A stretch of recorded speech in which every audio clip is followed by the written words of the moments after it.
A very good evening to everyone present here. Today marks the fourth day of the pre-RSD lecture series sponsored by Belcan and IITM, powered by BSNL. When we attend a class, we do not pay much attention to the effort taken by the professors to deliver the day's lecture. We just continue doing whatever we generally do. Take notes, pay attention. Maybe that's in the best case scenario. Worst case scenario, become artists ourselves on our notebooks. However, when we start becoming teaching assistants, that is when we understand how tough it is to deal with students. I'm sure many of us doubt ourselves, thinking, we are not professor material. So are these professors aliens from the sky? Or are they just one among us who learned what is required to becoming a professor? Since these are some common thoughts we research scholars share, this year in RSD, we shall open the box for its secrets. Let me take this opportunity to welcome our speaker for today, Professor S. Gopalakrishnan, to talk on journey from a research scholar to a successful professor. What is the recipe for success? It is my pleasure to introduce the speaker. Professor Gopalakrishnan received his master's degree in engineering mechanics from IIT Madras. He obtained his PhD from School of Aeronautics and Astronautics from Purdue University, USA in 1992. Subsequently, he has a postdoctoral fellow in the Department of Mechanical Engineering at Georgia Institute of Technology.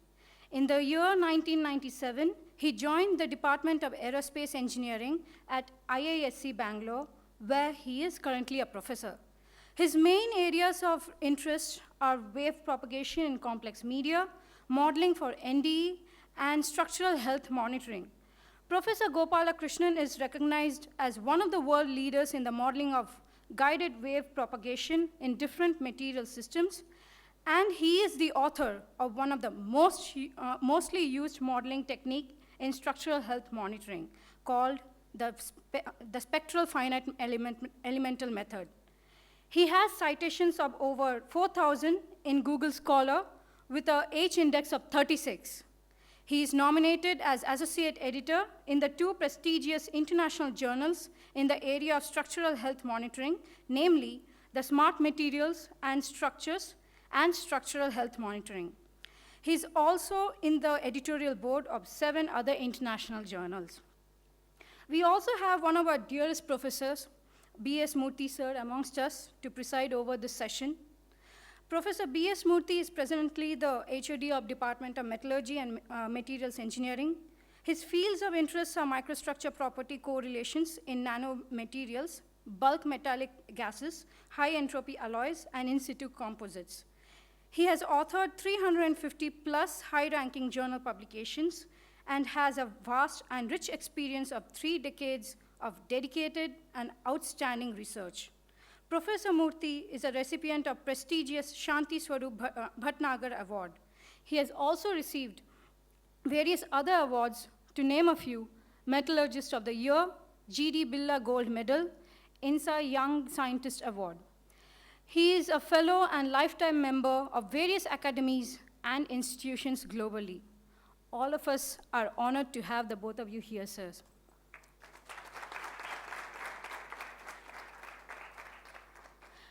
Now I invite Murthy sir to welcome our guest with a fruit basket.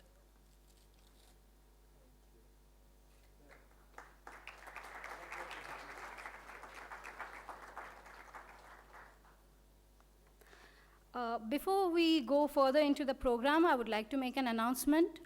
We have this lucky draw event, so you will be given a slips. Please fill in and hand it over to the coordinators. Now, I request Professor Murthy to share a few thoughts. Please, sir.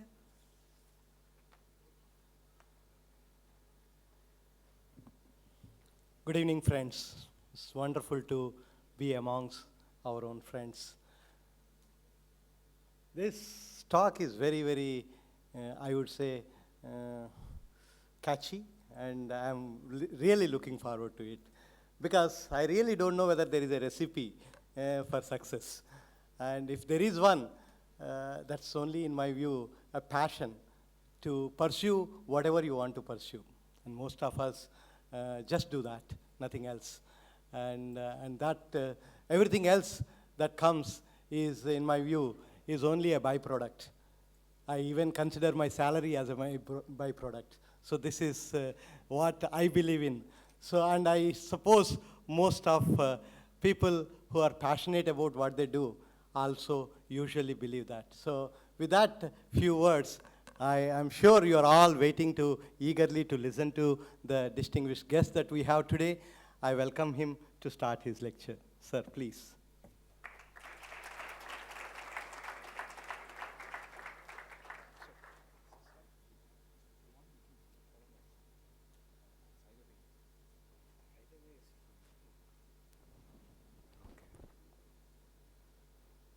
Okay. Thank you.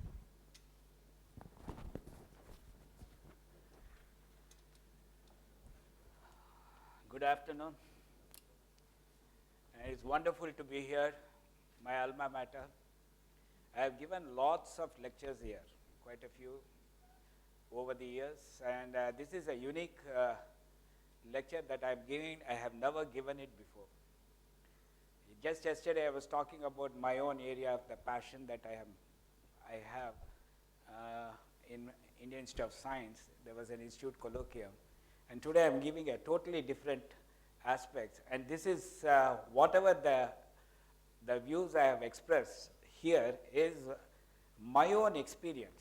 So in fact, I'm going to say some things that I did very wrong that all the budding professors here should not be doing.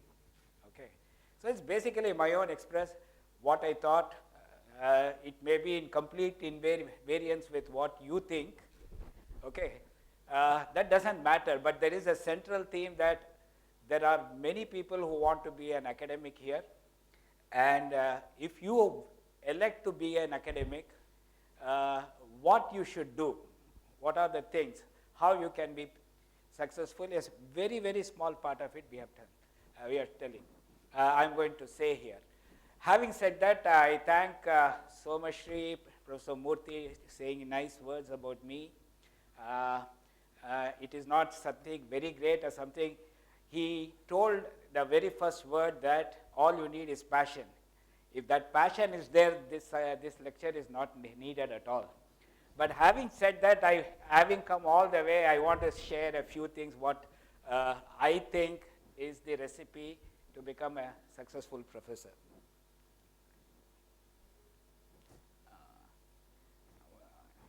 Where does it go? It's not moving.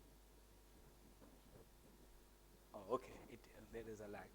So basically, I have a talk outline, which is split into a couple of parts. It's not a part by itself, but these are the various phases that one undergoes to become a successful professor if you elect to be. First is, you need to know the genesis. Why did you come here as a research scholar?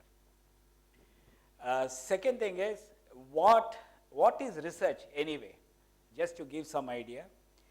And academic research as a career. Want to just say how good it is because I am biased. Because I am an academic, so I will be biased. And once you take an academic, what it needs to be a successful professor. And I'm going to talk about my own journey. It's not an advertisement or something. It is only to say that where I made mistakes, where I could have done better. Okay? And finally, some final thoughts. So, why did I join as a research scholar? So, I have put some parts here. So, you had a passion for research, one of the reasons. Most people say you didn't get any job, so you ended up here. And you are motivated by great scientist achievements. Okay, somebody like whom you know, maybe you thought somebody is fascinated by people like Einstein, or our own great engineers like Satish Dhawan, Abdul Kalam. Okay, so you wanted to be something like that. Or some people have societal pressures. Okay, because my father is an academic, he's a PhD, my brother is a PhD, so there is a pressure that you have to become a PhD. You may not have anything, okay? This is a societal pressure. Some people said, hey, I want to contribute something to the society. How? Okay, by being an academic, you bring in the next generation people, next generation scientists of the country. Okay, I want to be. That's a very good thing. And some says, I do not know what I want to do in life, and hence I chose to become a research scholar. Let me try this. Okay. And there are many other reasons I can keep putting, but in the end, I said that if your answer is anyone indicated in the red, you better quit today. I don't think you will be successful there. So better quit today. I mean, you don't try it out and say, okay, after some time. Because research scholar, research is not everybody's cup of tea. Okay, I'll come to that a little later. Okay, the qualities of a research scholar. I said that research is not everybody's cup of tea. In addition to hard work, you need motivation. Lots of motivation, self-driven. Okay, you always don't depend on your advisor. So advisor will give you a problem because he has hundreds of things to do. He has hundreds of students to take care of it. Unless you have self-driven motivation, it's very hard. You need to have passion. The one word that even Professor Murthy said, that passion is very important in research. If you don't have passion, when you have passion, the other things come. The motivation comes, the driving yourself comes, everything comes on your own. The passion is extremely important. Patience. Okay, there are many things that you keep working on equation, you work on some your experimental things. Every time your control experiment is not possible, everything goes over, and suddenly you find somebody, you go there. So it doesn't happen immediately, and because of that, you need perseverance. So you need to keep trying out, trying out, trying out. So if you don't have these two, you will have frustration. So this research scholar has to compromise something. It is not like everything. Unless you have these qualities, please don't take up research. Because it doesn't, see, research is something you don't know whether it works or not, right? You're contributing something that is not existing in this world, that is of your own. And if you want to do that, at the starting itself, you don't know. It is not like you join a B.Tech and you're 100% sure that you're going to complete. Because these are specified syllabus, you go through that. Research is not like that. You need to basically iterate, try to see what you are doing. So very clearly, these are some of the qualities that you have. If you don't have, better quit. Because the ability to put frustration. But what happens at the end of the day, if you are succeeding in your effort, all of these frustrations, everything will go. You'll totally forget, because the success is so important that you will forget about all of this that you went through. So research is not everybody's cup of tea. So you have certain qualities. You need to develop certain qualities in order to do that. Okay. So what are the things you undergo? So you undergo comprehensive exam or qualifying exam, right? Why? Because you need to have a good depth of understanding in the area and other important fundamental subjects. So absolutely, you are a technology school. Your technology is nothing but applied math and physics. So you need to understand. So math, physics, chemistry, absolutely you need.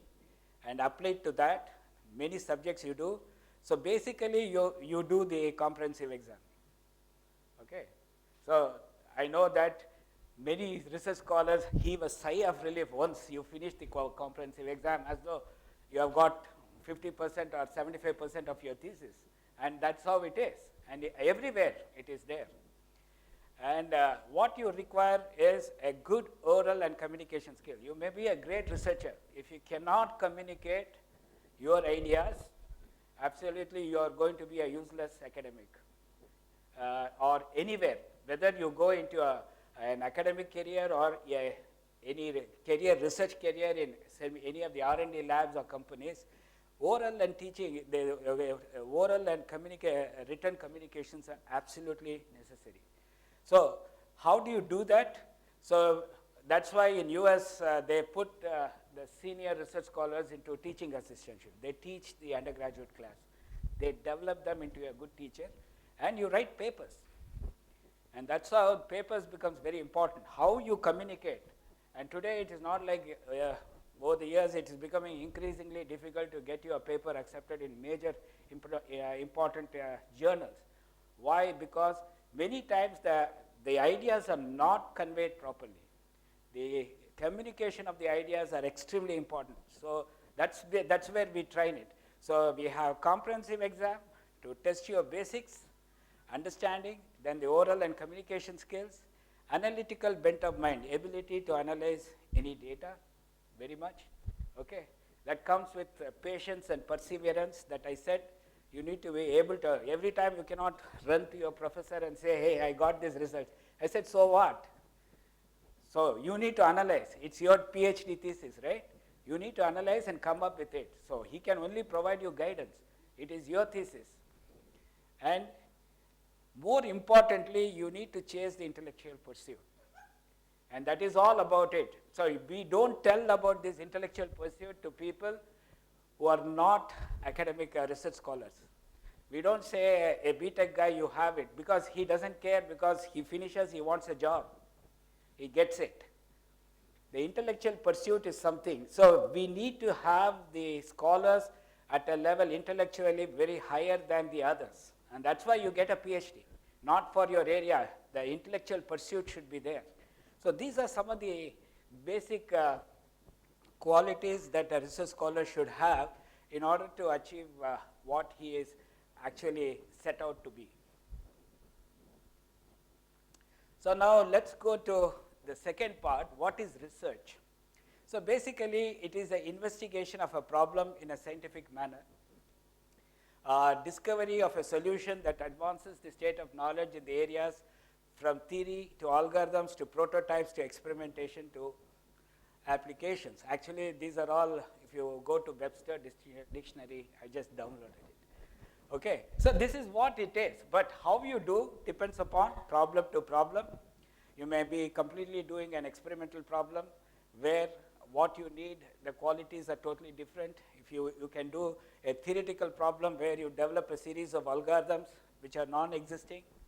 Okay, and why do you do that? Again, I just said to create something new, maybe, discover something, you just have fun on some things, invent and be a leading edge of a discovery, be a scientist. These are some of the goals, why you want to be. So that comes to the objective why you came to a research scholar. Transfer discoveries to the benefit of society. Again, this is basically repeating my first slide, that why you came to become a research scholar. And finally, work in an interesting and a rewarding career. And this is something very controversial, or may not be agreeing to everybody. Many people don't say a research career is indeed a rewarding career. Yes, it's a highly satisfying career as according to me. Okay, and you will know why it is when I talk about my own journey into the whole thing. So, beginning with an end in mind. Okay, so a PhD graduate should know how to select a difficult and interesting problem.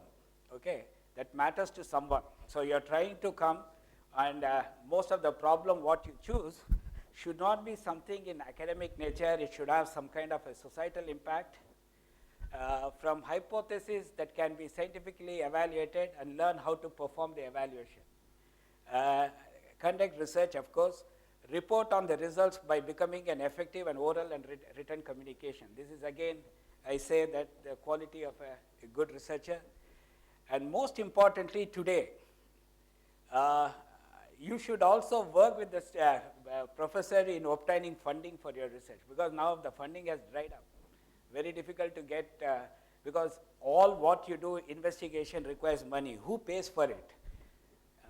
we are no longer a socialistic setup.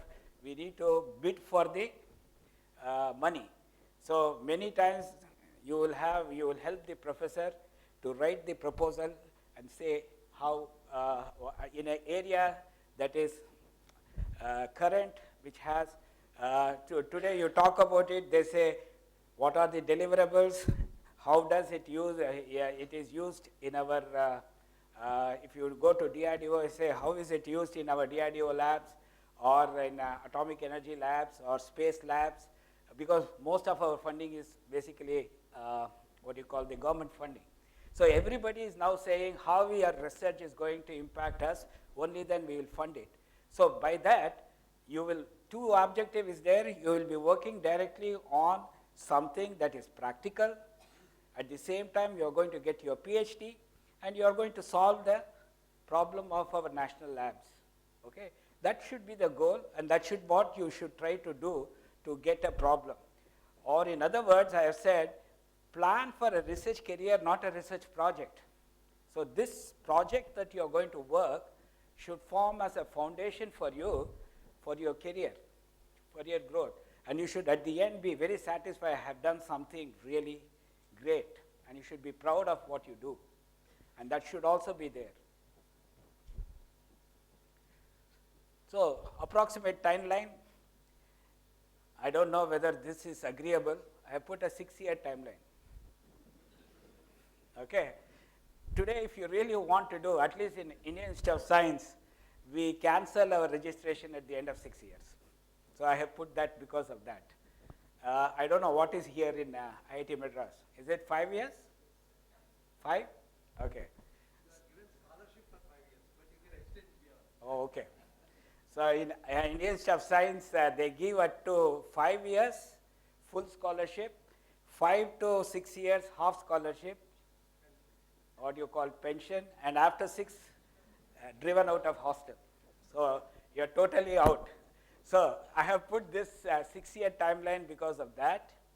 So you do at the end of maybe 2 years, you should finish your comprehensive exam. I don't know here how it is. At the end of 2 years, you have to do the comprehensive exam, and then between 2 to 6, 2 to 5, I will say, you have to complete your thesis. And this changes from, for example, in US, nobody does beyond 4. You know, most people get it at 4. And if you go to UK, it's only 3. And at 3 years, whatever you do, you get your PhD. I was told, I am not sure about that, but that is what I said, UK, Germany, most of the European places. So if you're planning to get easy PhD, maybe you should go there. So these are some of the timelines. So, but what happens in most of the cases is, even at the end of 2 years, the student is not clear what he will be doing. And that is where the problem comes, where you say, okay, breakdown happens, I am not fit for PhD, I am not able to do that. It all depends on various factors. It all depends on whom you identified as your thesis advisor, how busy he is. If he is a dean here, he may not give you much time, so you have to chase him. So many factors happens. You are not able to do your courses properly because you have a research training program, and you have to get a minimum of, I don't know what is the grade point in order to continue. So there are many, many constraints that you have to undergo. Okay. So all of this takes, so if you get a kind of a foothold on this within 2 years, then of course you are there, then finish, and the greater thing is completing your qualifying exam, and then all others will be easier. From 3rd years to 3 to 5 years, things will be much smoother. Okay.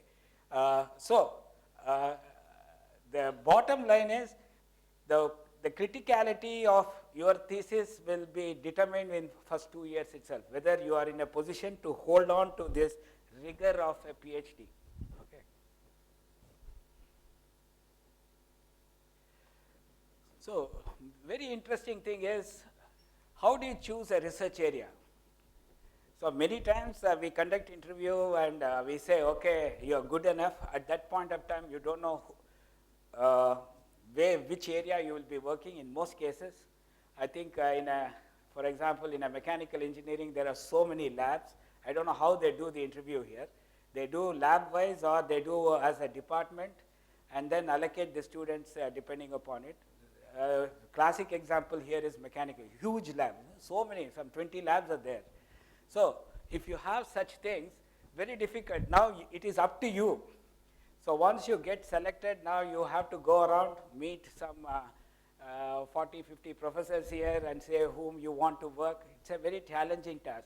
So you should have some idea where you want to go. So you have to choose some exciting and interesting area that is interesting to you. Okay? And important problems in that area. What is that problem? So it all depends from area to area, and nowadays people are carried by the latest news on the nanotechnology, the biotechnology. These are some of the latest things, right? Biomechanics, many things like that. So you need to find, okay, is there are somebody working in that area, you have to go and talk to them. Is that suitable? And more importantly, you need to attend a lot of these courses and seminars in that area to, before that, make up your mind. And maybe talk to professors, visitors, and other students, especially. This they do. Most students say, how is this professor? Is he good enough? Can I work with him? Okay, that's very important, right? Oh, he's not available or he's very strict. All of this, the senior students will provide most of the inputs to the incoming students. Consider both applied and theoretical areas. As some people say, I cannot do any experiments. I'm a theoretician. I want to sit in a computer and run my codes. So there are many things.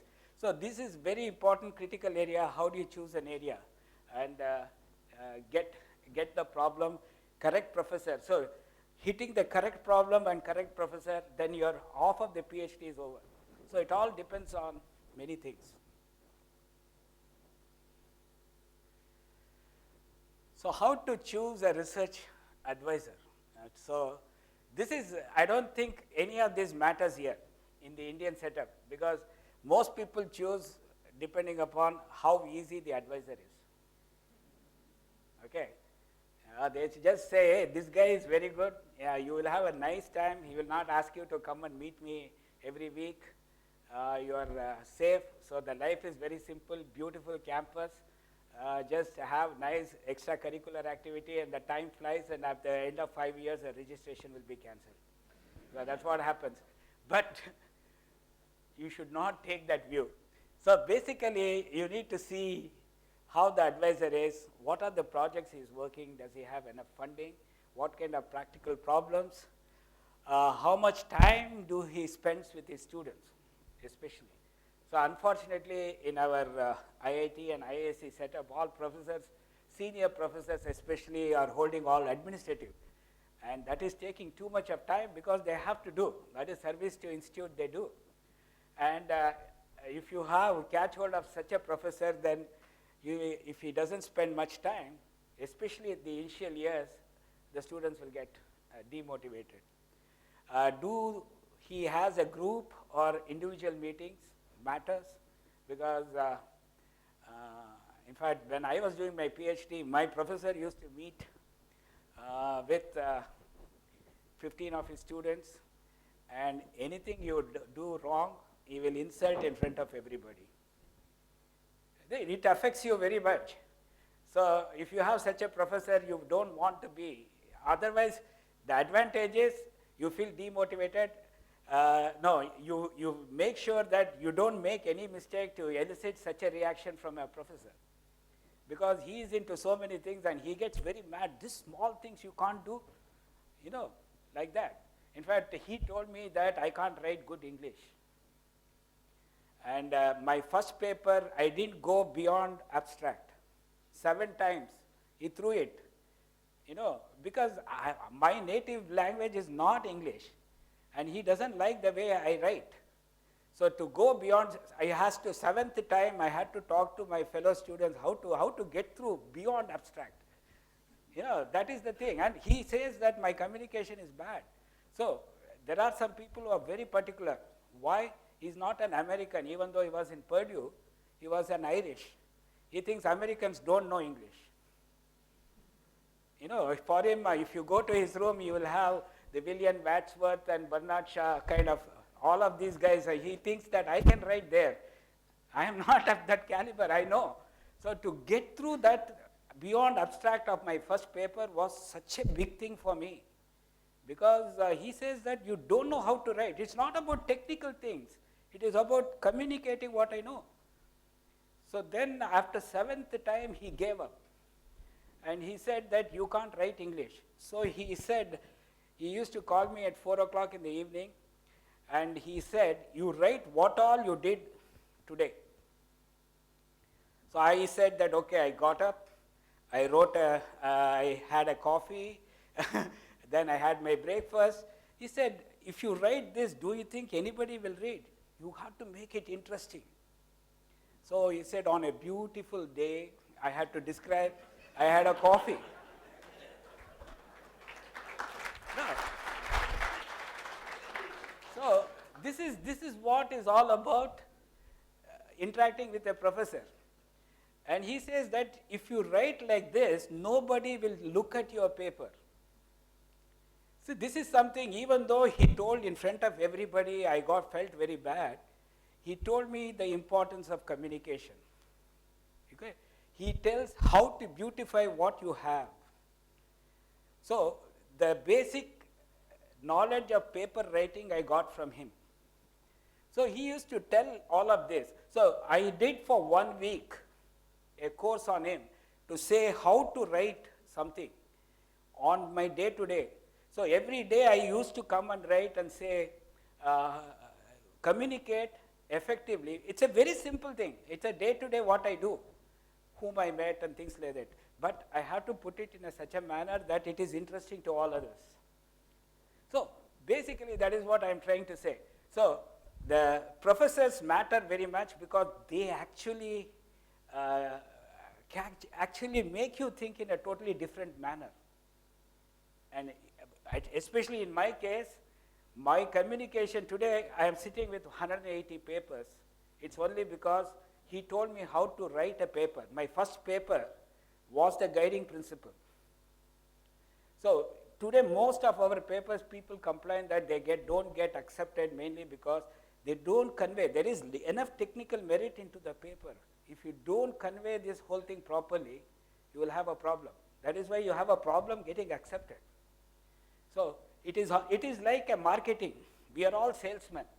We have to sell our thoughts to the people. There's a marketing guy does it totally. We sell our research to the peer reviewers. How do we sell? By effective communication. Okay, so coming back here. So here you have to have these things, how much time he spends with the students. Do you have a group meetings or individual meetings? How long he takes to give back your written material. Many times that's a problem. So I give a paper to my professor, please read it and give it to me. He doesn't give me even after 4 years, or for 4 months, I'm sorry. Why? Because he is very busy with his administration. He has no time to look at your paper. So that is a problem. Then you don't know what you are doing. So this is one of the important criteria. How much freedom he gives to the students. Does he say, oh, you do only what I say? Or does he say, hey, go and explore? Because that's very important.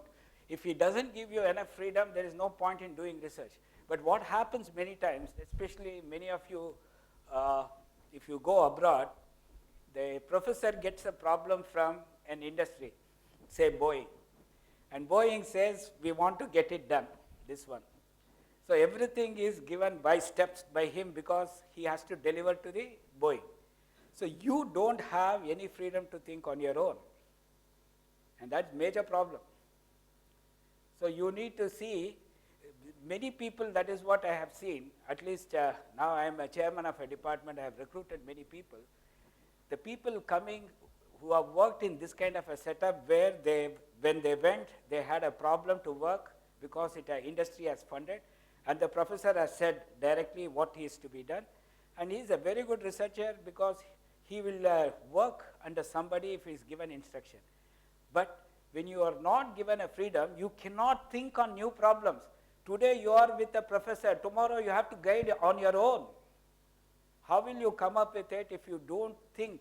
That freedom makes you think to newer areas into the same problem. Today, the many people who have worked in this setup, I found, are incapable of giving a new problems to their students, mainly because they have not been given the required freedom to do research. This is very important. So then, how long does it take the student to finish? It all depends upon how busy he is. Most professors who are occupying administrative position, they normally go towards the end, 5.5 years, because the number of time. And that's also good because students don't want to leave the institute. They are so glued to the place. They are so glued to the place. The longer it takes is better. Okay? So that is why in IASC now we said that if somebody finishes in 3 years, so because the timeline is 5.5 years where he gets the pension. So up to 5.5 years he will get the full enhanced scholarship, what is called the research associate position, and he can continue to write papers. That's an incentive we give. I said you can continue to be here, but finish PhD and continue to be here. So don't take your PhD to the end. So that way, there is an incentive for him and the incentive for the professor because he will finish his papers. What is the placement of past students? That's very important, where you have gone. So many people say, hey, I want to join that professor because his students have gone to Stanford for a postdoc, right? These are some of the factors. If I finish him, he is well connected abroad, I can get a good postdoc position. So that is also very important. Does the advisor publish a lot with the students? Very important. If he doesn't publish very much, then your postdoctoral positions are very difficult to get. So that means that you don't want to work with such professor who doesn't publish. Who presents the papers that are co-authored? So every paper you go, does he allow you to go abroad and present it? That's also one of the important things. And do you feel comfortable with this person based on his attitude, how he treats his students? So these are some of the factors that you need to take.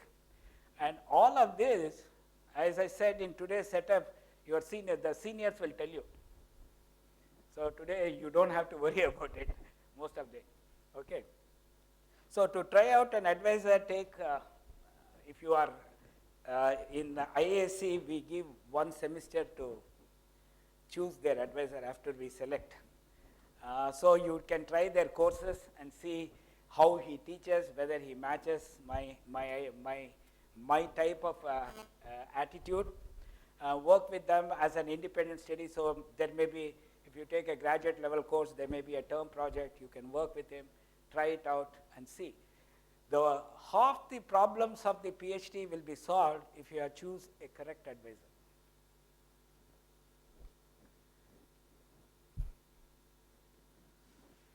So sometimes what happens is if you have large professors, especially if you are in science, or there will be a big problem and parts of it will be worked by different people.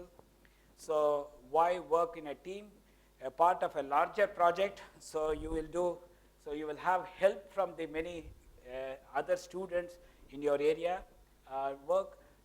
So it will be mostly collaborative, and some people tend to enjoy when you do it in a group. Helps you to learn, to communicate ideas, try new ideas, because you will be working in a group. So there are certain things that you need to take care, how to work in a team. So you need to carve out your own problem in a group. Get the professor to define very clearly what you want to do. Be generous with your giving credit to others. So because when you write a thesis, you should, because it's a collective group, many people would have contributed to that. So you need to acknowledge them. Acknowledgement in research is very, very important. So that's why when you write a paper, if you don't refer to relevant people, they get very annoyed. Hey, I did this and you didn't refer to my paper. So giving credit to somebody's work is one of the fundamental ideas, fundamental basic things that you need to do in research. Because everything cannot be done by you. So you have based your work on somebody else. So you basically have to give credit, especially if you are doing a research on a collaborative mode, you should give credit to all those who have helped you. Stand up for your accomplishment, and your role in the group will change as you progress. That is what there, because it's a collaborative. You say, hey, you defined this, now you are changing. It cannot happen. So this is not very relevant in Indian scenario, but there are certain, now it is developing because now you get a major chunk and everybody cannot be doing everything, so you give it, each student a different parts of it.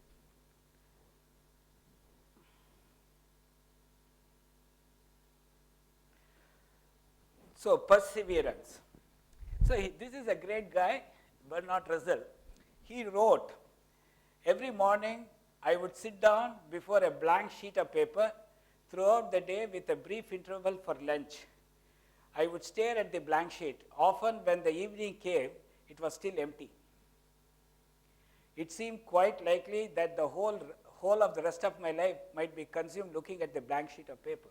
He talks about research like this, because he doesn't know how it is going.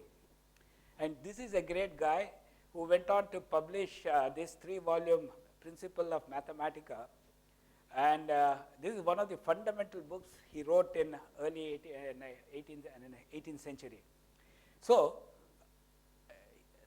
what is important is a drive that distinguishes the great scientists between the great scientists. It is the drive, perseverance. So if you look at it, for many people, this is what his research is about, because you don't know what you are doing. You sit, you keep thinking, at the end of the day you are blank and you get frustrated.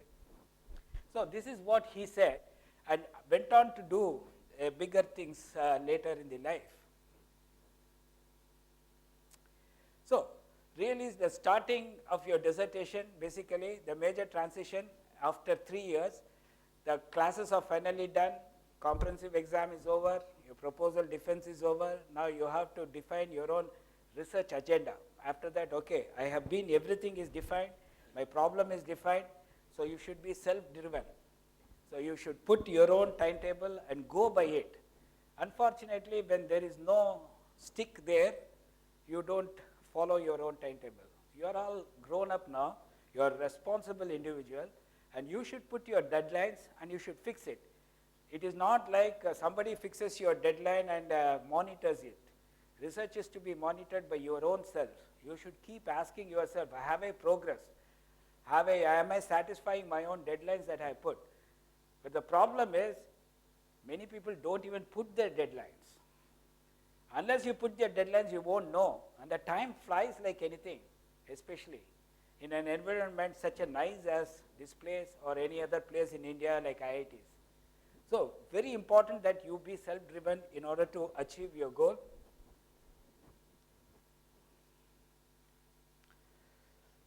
So these are some of the things.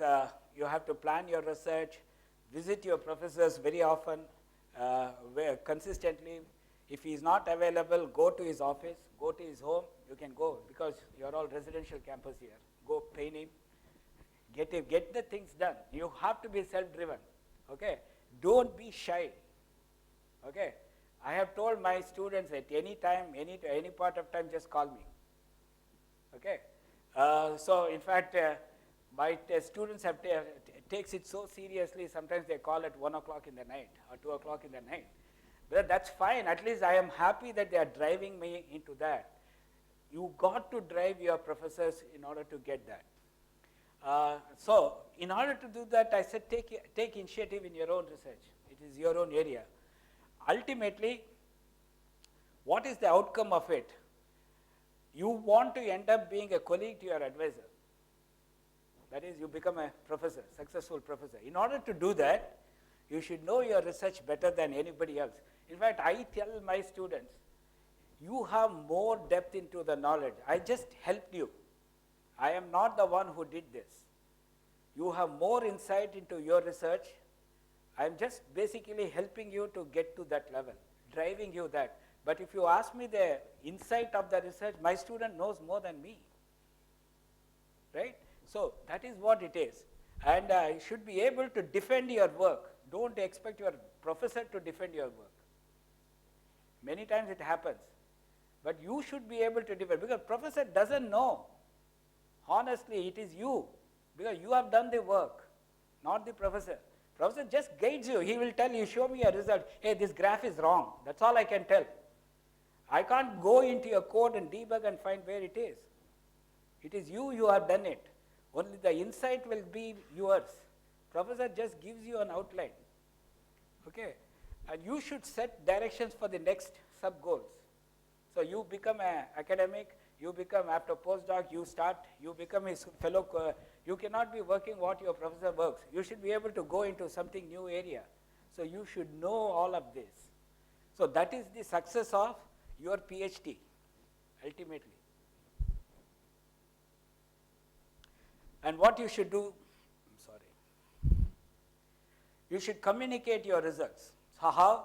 You have to write papers. So you have to pray first. How do you try it out? Okay, this is an idea we have proposed. You have done all the professor says your research is excellent. Then what you do, you just put it in your conference. You just see what happens. It should be a good conference, okay? There are so many other conferences. Good conference where good people come. You just put your ideas there. Look at what people say. Get the ideas and then communicate to your journal. And ultimately, tomorrow you want to go for a postdoctoral position or a faculty position, what matters? They will ask you how many papers you have published. Okay? The papers is what you say, how you have done. There is nothing else. You may say, I worked with Einstein, but you have 0 papers, you will never go anywhere. It is the papers. And of course, the people like Einstein will not let you with 0 papers. That is different matter. So make appropriate contacts. This is very important. That's where the professor matters. The professor says, okay, I know this guy in Caltech. Hey, he has done a good job. Can you take him?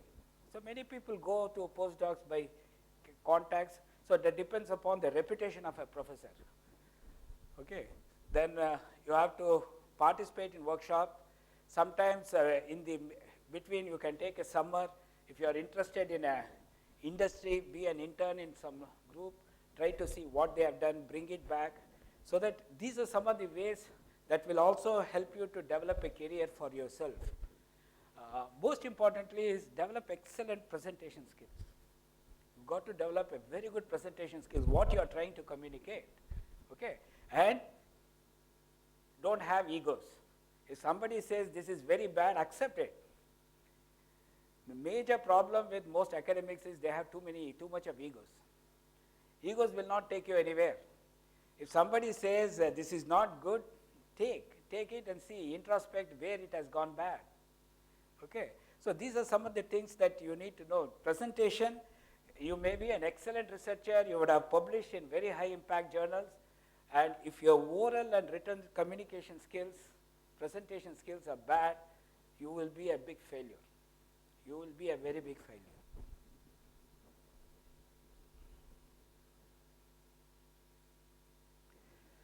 So, ultimately, towards the end, you would see that you may not see a blank paper. Okay? So, but there are no guarantees. That is what makes it research. There are no guarantees. You will not say, sometimes you may end up with lots of papers, sometimes you may end up with no papers, no ideas. It all depends. And it all depends on various factors. And you are often have difficult or stressful times. That's what you have to be able to put up with this frustration. But remember, drive distinguishes between the great scientists. That's all I keep saying that. It is the drive. The drive to, in spite of all of this, you still have that drive, okay, you will achieve. But many times what happens is,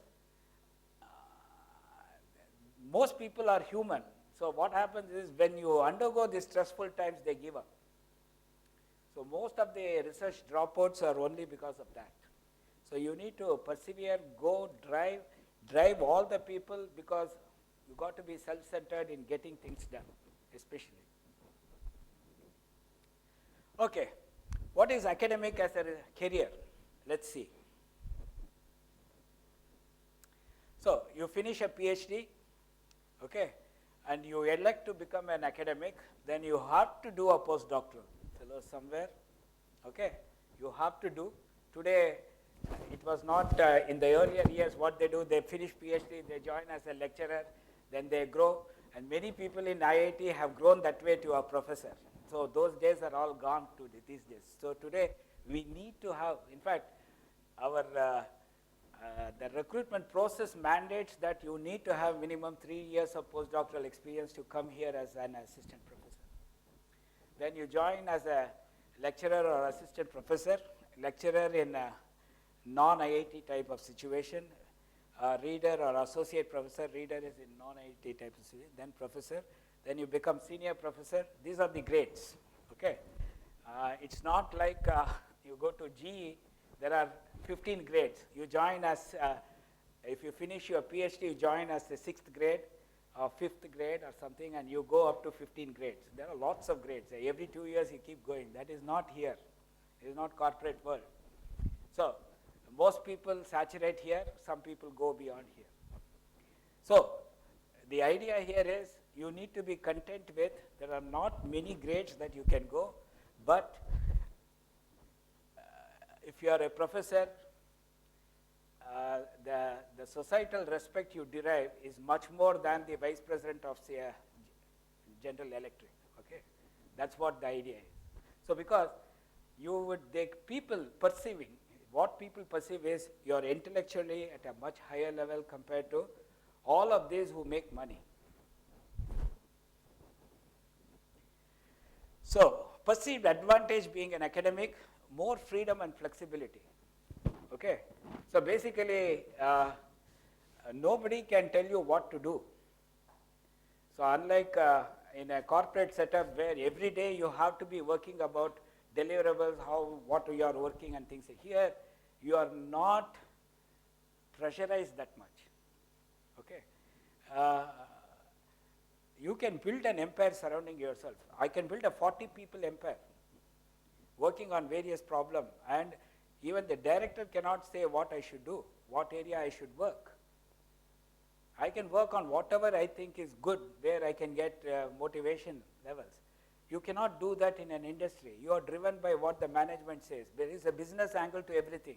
Here there is no business because there is no money. You are not planning to make money by working here. So you set your own agenda. You train your own people. So you can build an empire among yourself. That's, so you get more respect in the society and more visibility nationally. If you are a very successful professor, every successful professor in this country is known. Who doesn't know Satish Dhawan? Who doesn't know Rodam Narasimha? They are all well-known professors because very successful professors. So if you are well-known, they are not from corporates. Their names are known. Why? Because of their contributions. They just pursued what they wanted and they excelled. There are a large number of awards that you can get, starting from, if you are a very successful academic, you can get Bhatnagar Award, as Professor Murthy has got. You have Swarna Jayanti Award. You have Fellows of the Academies. You have many other distinguished alumnus awards, many other awards. Many societies have come. Lots of awards, lots of visibilities come, which are very well respected in this country. Of course, there are a lot more job security because there is nothing that your job is mandated by your deliverable. Your deliverable is imparting knowledge to the students, which anyway you do because you don't have anything else to do, right? You anyway do it. So there's more job security there. Clear career progression. Like I said, you become assistant professor, associate professor, professor, maybe senior professor. And beyond that, if you are very successful, you can go as the directors of some labs, whatever. And today, I will say a decent salary for what you do, because you are doing something which is not mandated by the business angle. You do what you like, that is teach and research and create the next generation. And for which you today, this is a very decent salary for what you do. And you have a very flexible time. You don't feel like, okay, you go take a nap, you can come back. You can still have your students here, you can come ask them to come at 10 in the night, they will come. Can you have that in GE? No. You have to, they will not allow you to go and work on a weekend. It is barred for the people. You got to work only between 8 to 5, and that's it. And you have to work very hard. You can't even take a break. So we have a very flexible time. We can do whatever we want. And for that, they are paying a very decent salary. I think they are paying more for what we need. Right? So there is a great, I'll tell you, this is the best job you can get. Because you are not, tomorrow the head of the guy say, hey, you didn't, my sales angle is this much, my sales projection is this much, you didn't do anything. He will not say, tell me that. For that pressures, they are paid more. But is it worth it? I can do what I want. I have more flexible hours here. I can ask my student to come even 1 o'clock in the night. They will come.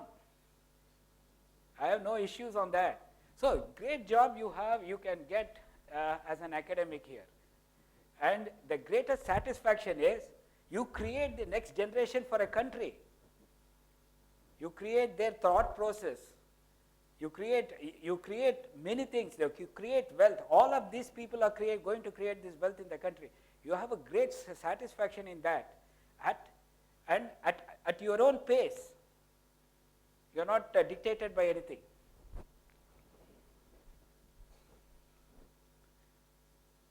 Okay. So something about postdoctoral position. It's a difficult time because postdoctorals are always funded by some national, they always say, you have to do postdoctoral outside the country. I don't know, because we don't have a postdoctoral culture here. Okay. So outside the country, most of it is funded by some industry or some government funding agency. There are a lot of uncertainty. Sometimes the things may not work, they may cut the funding. If they cut the funding, the postdoctoral guy takes the beating. So there is a lot of uncertainty and lack of job security. Mostly funded research grants are the ones that funds the postdoc position in different universities. Most importantly is, by the time they got tired and they get married, okay, they want some diversion. So that is the time when most scholars take their family during postdoctoral, and that is the time when they have uncertainty.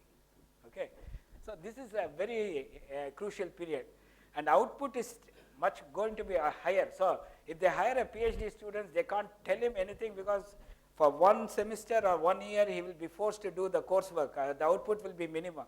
When a postdoc goes, he has to start from day 1, right? So the output expected to be higher, and there is something called, they express H index. How many knows what is H index? So I'm surprised that most people don't know. H index is a measure. See, everything today is quantified. Everything is quantified, like the grades. H index is a measure by which a researcher is measured, or a university is measured, a country is measured, a company is measured, whatever you name it. Okay? And that is based, they say, today they say that if your H index is very high, you are a great academic. For example, H stands for Hirsch from UCLA, who made this. What is that? It says, if you have n number of publications, and out of which H number of publications is cited minimum H times, then your index is H. Okay?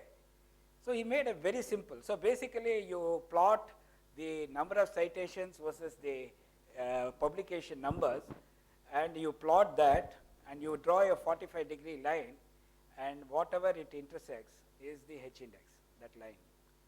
Okay, so why is so important? So today they say that if you look at in US, if you want a professor to be promoted from assistant to associate, he should have a minimum H index of 12 in physics. Of course, this changes from discipline to discipline. If you have more than 20, then you are definitely a professor material. So today they have quantified it. Whether that is good or not is highly debatable, but they want some measure. Today, if you don't have a measure, it is your word against my word. So they have put this measure there so that all the people are shut up. They won't question this. So today, the only way that the research scholars or the professors or the institute are measured is by H index. And I'm very happy to know that IIT Madras is #1 because among all the IITs in the country, they have the maximum H index. You should look at the NIRF ranking, and they have put the H index, the number of citations and the H index. They have the maximum, otherwise you can't be there. It's one of the major critical factors. So everything is today quantified, and the quantification comes by, so the professor, when I fund it, he says that I want my H index to go, my publication records to go, which will eventually go, is make yours also grow. So increase your H index and citation, which is an important measure for recruitment. So difficult times, but one has to do, they have no choice to become an academic in this country.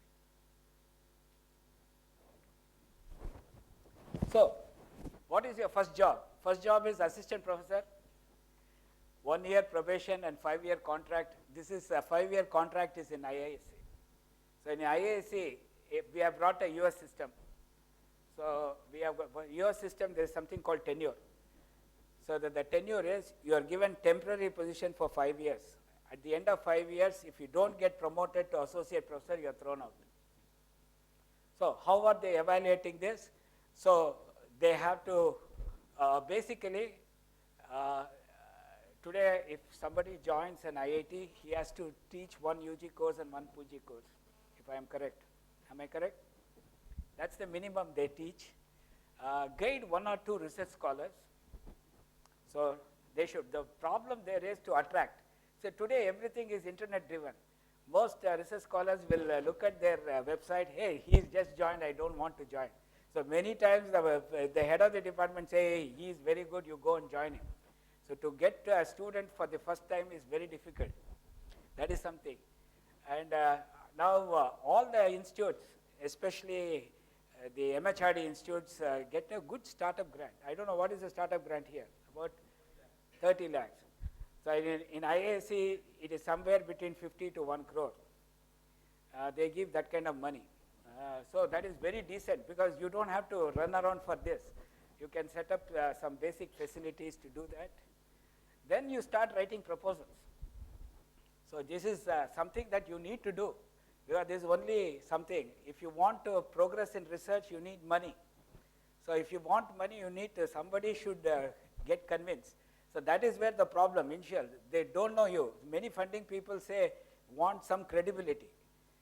So you don't have any credibility because you have just joined.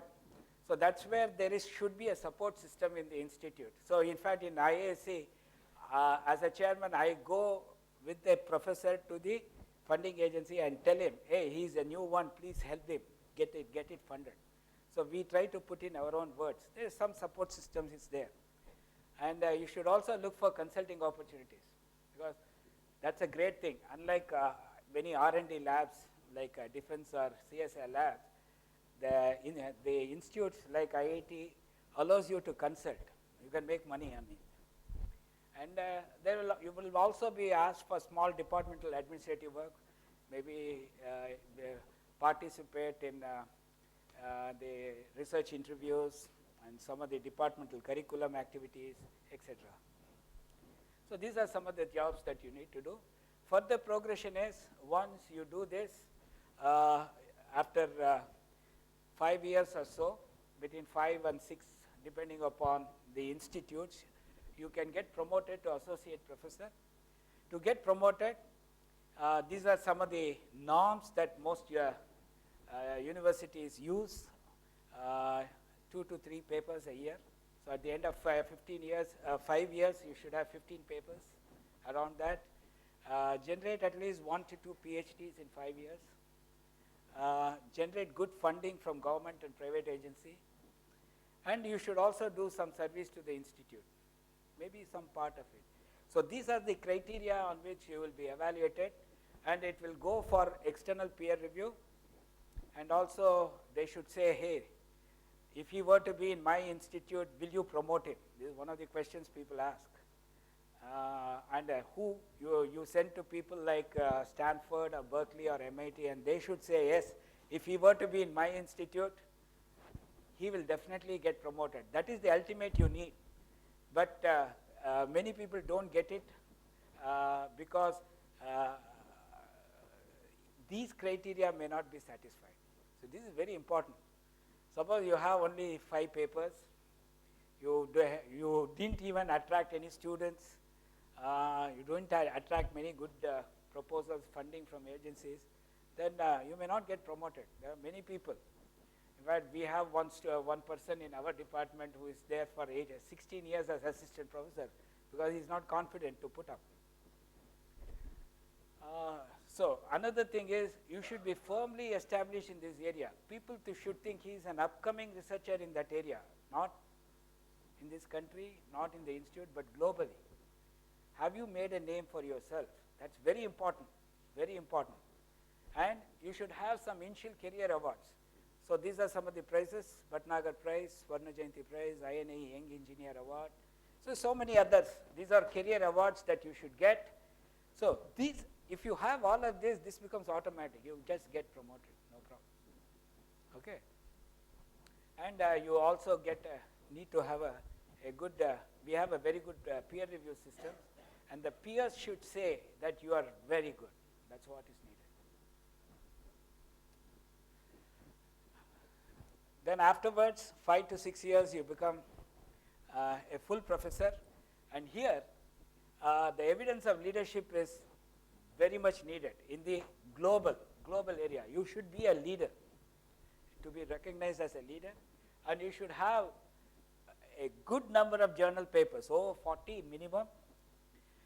You should have graduated up to 6 to 8 PhDs, and significant amount of H-index and citations, which is about 20, with over 2,500 citations. In fact, in IASC, they formed a committee and investigated that in the last 5 years, this is a recent, we have totally about 480 faculty. That includes assistant professor, associate professors, and professors. And out of 480 faculty, 200 of them have never published a single paper in last 5 years. And the director was panicking. I said, what is happening? And now they have categorized different kinds of professors. Professors who has a H-index of more than 20, with 2,000 over citation, with at least 2 papers cited over 200 times, they are called performing assets. Okay. The people who have less than that, but at least some impact, they are coming, they can be made performing assets in due time. But there are 200 of them, they are called NPAs, that is non-performing assets. So now we are bringing in the financial terms into academics. And because of this quantification, now what do we do? So we cannot, see, they have the job security. This is unfortunately government. We cannot fire them, we cannot throw them out. But these people are basically not doing anything. They just come and go. They are not guiding students. They are not publishing papers. They are not, and unlike here, we can't even ask them to teach in IASC because we don't have undergrad. So they just come and go, enjoy life. See, that is one of the positive aspects of being an academic in IASC. Right?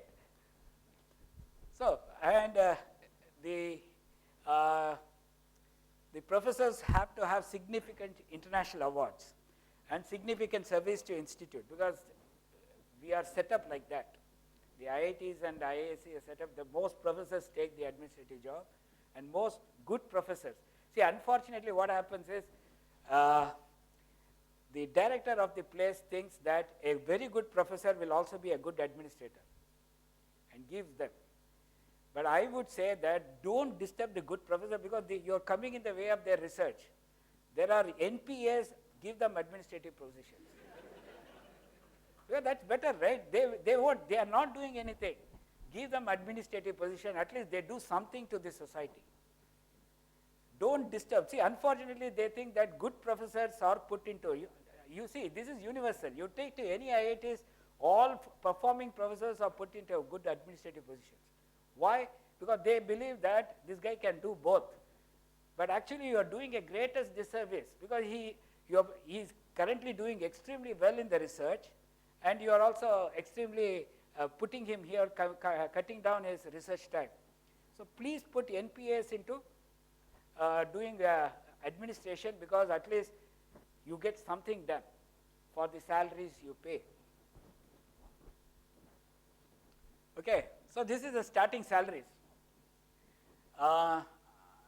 This is what the current salaries are in IITs and IISc.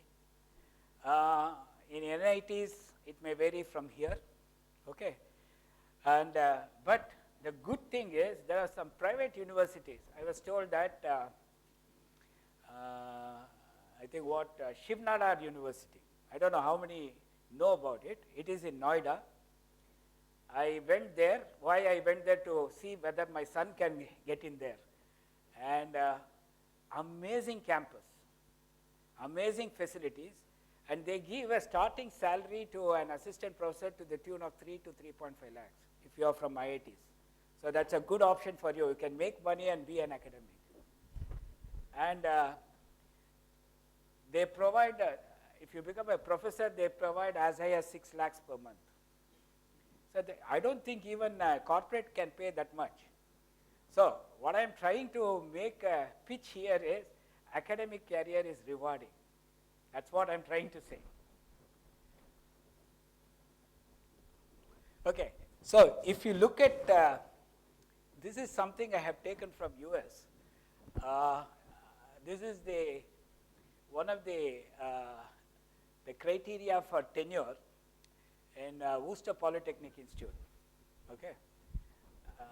Why it came? Because one of the applications came for me to evaluate. I just scanned it and put it. They want that high quality teaching. This is the criteria for tenure, to become a tenured professor. Undergraduate, graduate is an essential requirement for obtaining tenure. High quality teaching means from the course evaluation, what you do, you should have a consistently high evaluation. High quality of scholarship, that is research, high citations, high H-index, and service to the institute. So whatever I have said is not only here, it is also followed elsewhere in the world. So this is just what I took it from the WPI, because I got a candidate to be evaluated. And they asked me, they gave me this to see any of this is matched.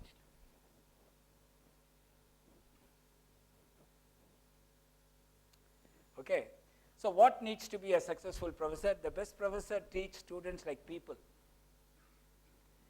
not numbers. They go beyond call of their duty in terms of helping students, holding office hours. They not only know their material, but they also know how to teach well. They understand the student and concerns that the class may have. A great professor must also be defined in terms of quality of research done, involvement in campus community, quality of teaching, and other important criteria. So this is a general and ideal professor. And you won't find all of this in all professors. So if you have most of it, you are lucky to have a very good professor.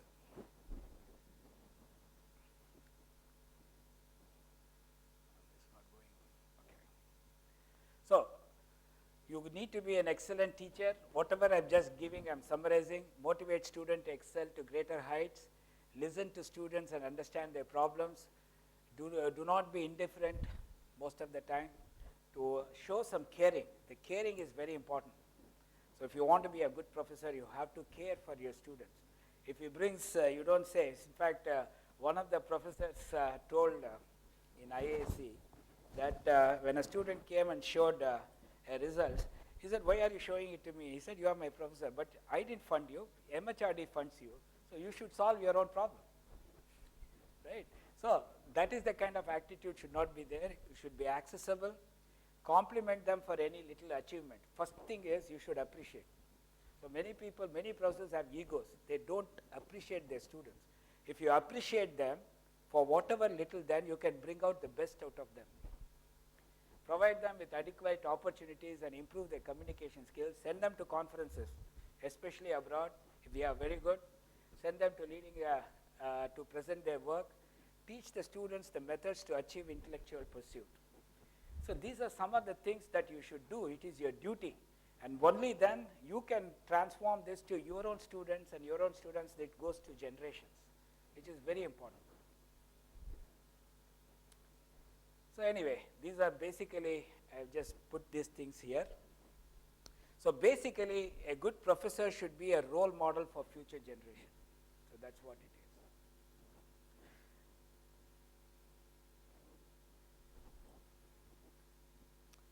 So this is something that I will tell my journey. The why I brought this here is,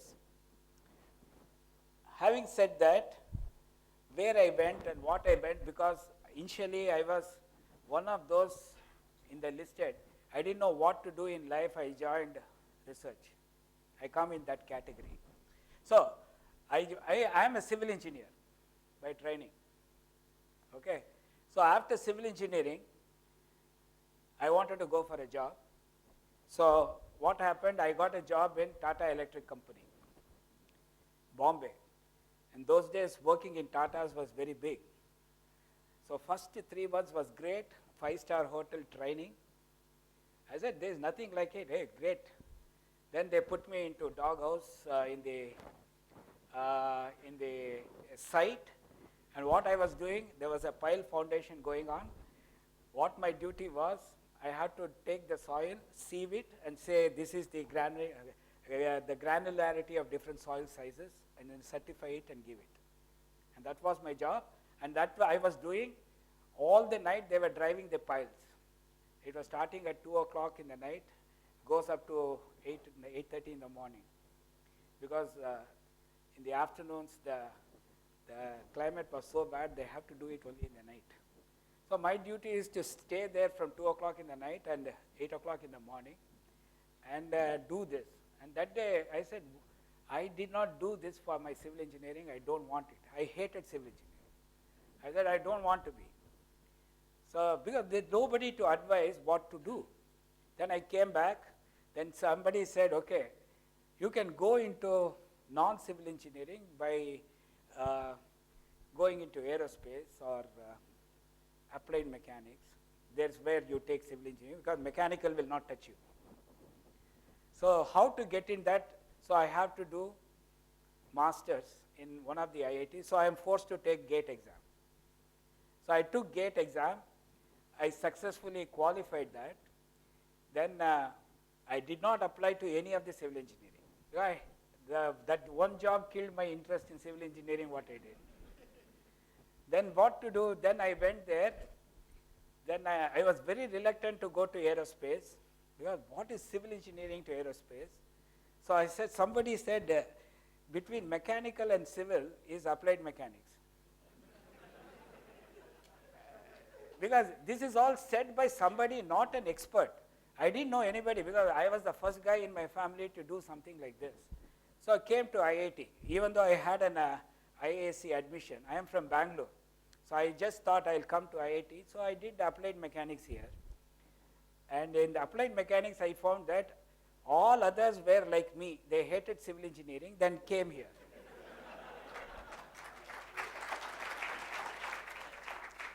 Okay, all of these guys were there. There were only 5 or 6 people. And then I had a great time here, because only entering IIT is tough. Afterwards, I found it very easy. I had a great hostel life. I was in 218 Tapti. And the atmosphere was very good because I came from Bangalore to here. And afterwards, I said, okay, I finished it. To my fortunate or unfortunate, I got the Institute Medal for the best academic record in the entire applied mechanics department. Then immediately I got a job in Bangalore National Aerospace Lab. Okay, I'm not in civil engineering, I made sure.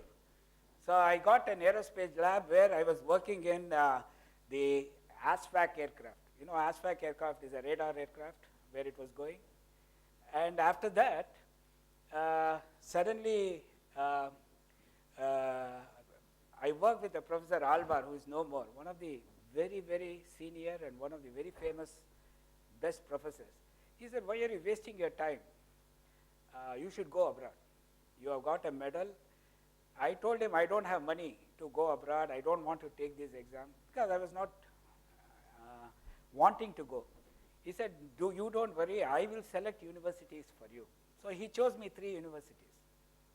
One was Wisconsin-Madison, one was Purdue, and one was Virginia Tech. And those days, Virginia Tech and Purdue had no admission fee.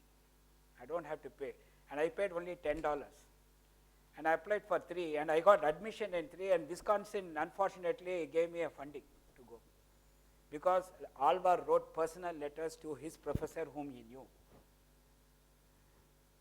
So everybody said, hey, this is an opportunity, you go abroad. See, I was not cut out to do higher studies. I kept on wasting my time. I wasted in Tata Electric 1 year, I wasted NAL 1 year, because I didn't have what I want to do. And then I reluctantly went abroad. So when I go abroad, those days, I was a civil engineer transformed to do an aerospace engineer. There was this, FEM was an area. Finite element methods was hot. I am talking about 1986. I finished my here in 87. I'm talking about 87, 88. And I was learning this, and I want to work on that area. It's fine because I liked it. When I go there, they said they are working in paper industry, rheology, viscoelasticity, I didn't like this. I hated the very word of it. And I said, I made a mistake. I was doing well in NAL. Why did I come here? Okay. So again, I have to change. Because you see, I don't, see this impulsive mind, you should not have it. Because there's nobody to advise. Then there was the professor whom I eventually worked in Purdue, came here to Wisconsin-Madison as a sabbatical there because his girlfriend was from there. So I talked to him, I have an admission, can I work with him? He was working on something on waves and new things, which was more encouraging to me. And he said, yes, I have a fellowship, why don't you come there? I'll give you a fellowship and you transfer it. So that is the one move I did positively, I went there.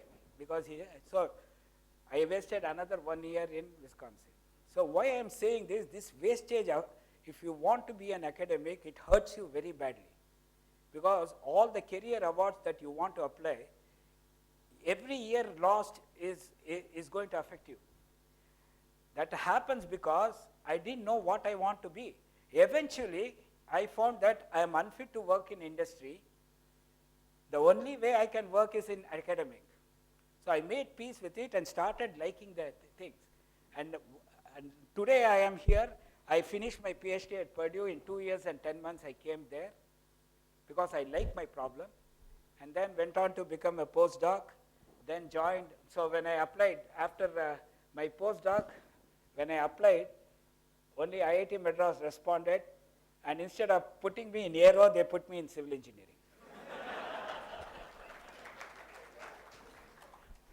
So I taught 2 years in civil engineering here, 95 to 97, okay, in the civil engineering department here. And then, of course, when I came here, there was absolutely the culture of research is not what it used to be today. Okay? They are more bothered about doing courses, teaching everything. Research was given very least importance. It is not what it is today. And so, again, I was very unhappy here. So I said, I want to do research. So went to IAC, and that also happens to be my hometown. And then, today I am standing here as the chairman of the aerospace department. And significant amount of contribution was there because I had that passion. I developed that passion that I have to make up for the lost time. So everything is progress. So how did I make up? It's basically working, driving my students mad. I have driven my students really mad because of the mistakes I did of wasting a lot of time. So in the process, what happened is I got both of my promotions out of turn. So there is incentive to what you work hard.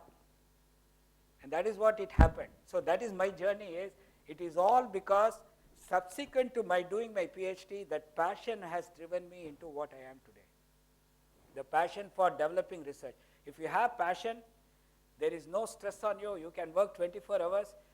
The stress will develop only when you do what you don't like. If you like what you do, there is no stress on you. You can keep on working.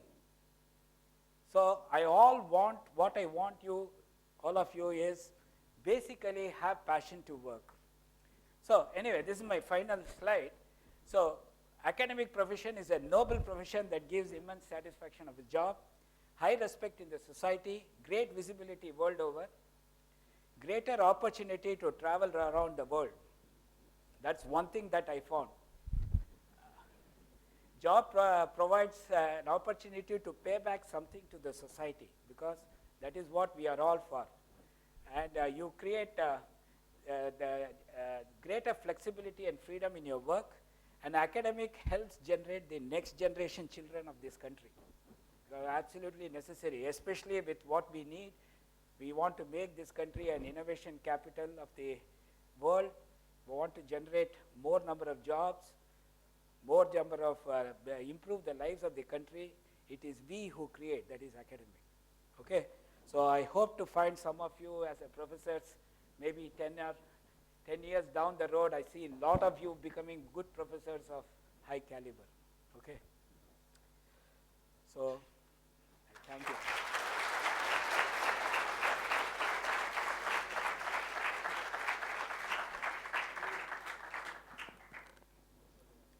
Thank you, sir.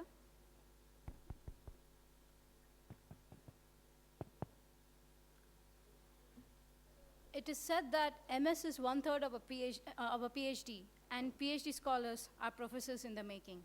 Hence, it was very helpful to get to know what is it to look for and how to work for it. Thank you, sir. Now, due to time constraints, we'll not be opening up for question and session. I invite Murthy sir to felicitate our guest with a memento.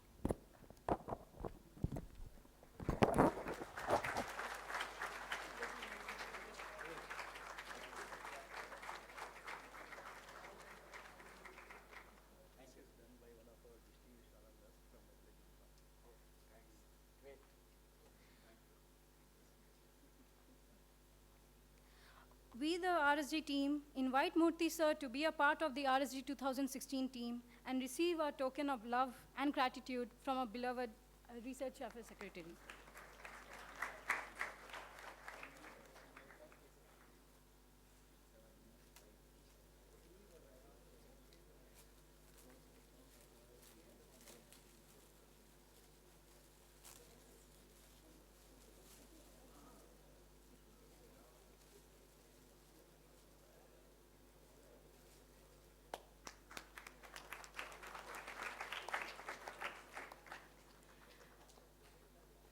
Now we shall have the winners.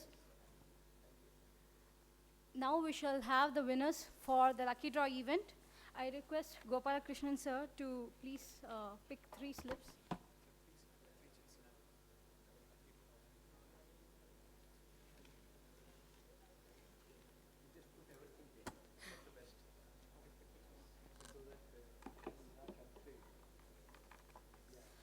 The first winner, ARS Nikhil. ARS Nikhil, please put your hand up. The second winner, Anish Babu.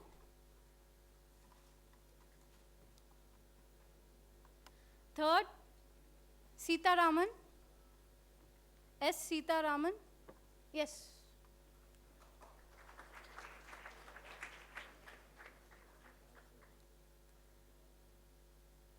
We also have quiz on all the lecture series on 10th. So all the research scholars are requested to attend the quiz also. We'll be having attractive goodies for the event. Finally, I wish to take this opportunity to first thank Professor Gopalakrishnan to give us such a wonderful talk. Next.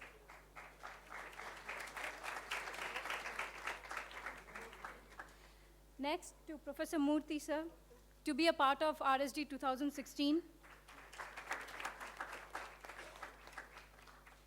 Next, the sponsors, Belcan and IITM, to sponsor our title, BSNL for powering this event, and finally, to everyone present here and making this event a success. With this, we conclude today's lecture session. The next event of the day is Explain Your Research in 2 minutes. The lecture that we'll have tomorrow as a part of pre-RSD lecture series will be delivered by Professor Balakrishnan, sir. He is a theoretical physicist and Professor Emeritus of IITM. The topic for tomorrow will be thaumaturgy in the age of science, and the lecture will be in the present venue from 6 to 7 p.m. Hope to see you all tomorrow. Thank you.